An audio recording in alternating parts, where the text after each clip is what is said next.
Naku ate, sana okay ka lang. Pero una sa lahat, huwag ka nang mag-apply ha. Dun sa pinost ko na yon because ganito. Pag nag-click ka dito sa link sa bio ko, ito yung sinasabi niya na puro binibentang course naman yung laman ng link mo. Ito yung laman ng link ko. For starters, lahat ng light blue colors dyan, libre yan. Wala kang babayaran dyan, ikiklik mo lang. Pero siguro nga, kasi nga, ang utak mo is puro binibenta yung laman ng link ko. Hindi mo na napansin na lahat yan libre. Imagine application book pa lang, 2 hours na kagad na video yan. Libre mong mapapanood.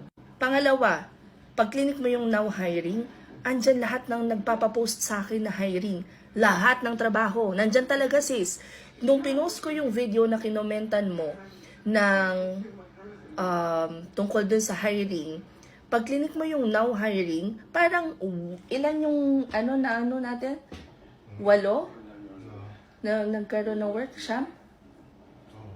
Safe to say, 10. 10 tao ang nagkatrabaho nung nag-apply sila doon. Ateng, sana okay ka lang talaga. Next, pag clinic mo yung join na or Facebook community, pag pumasok ka dyan sa link na yan, meron yung chat box ng mga tao na nag-share ng kung ano-ano talaga na opportunities to work from home. Pero wag ka na rin mag-join dyan. Kasi feeling mo, ang nakikita mo lang etong mga to. Ito yung mga paid classes. Wherein, by the way, we're not offering the classes just for the basics. Ito ay yung mga specialization ng mga nagtuturo dyan ay naglalaan talaga ng 4 to 8 hours. So anyway, huwag mo na pansinin yan. Lalo na tong top VIP, naku, wag kang mag-e-enroll dyan. Kasi sa halagang 1,999 pesos, isang buong taon, lahat ng paid classes na to pwede mong attendan unlimited.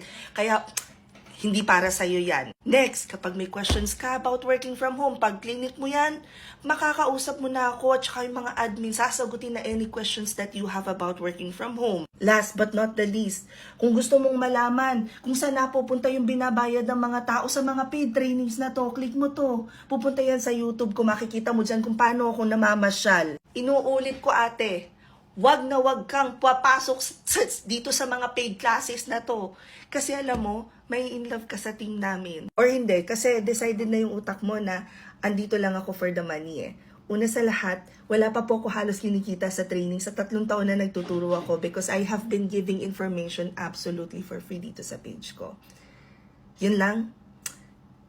Kung hindi para sa'yo yung contents ko, hindi rin masamang mag-research muna bago mo husgahan kung ano yung laman ng links. Ay, hindi mo nga pala mag-gets. Kasi ang sabi ko doon sa video, pag clinic mo yung now hiring, yun palang hindi mo na naintindihan. So baka hindi nga para sa iyo yung freelancing. Sige, yun lang, bye.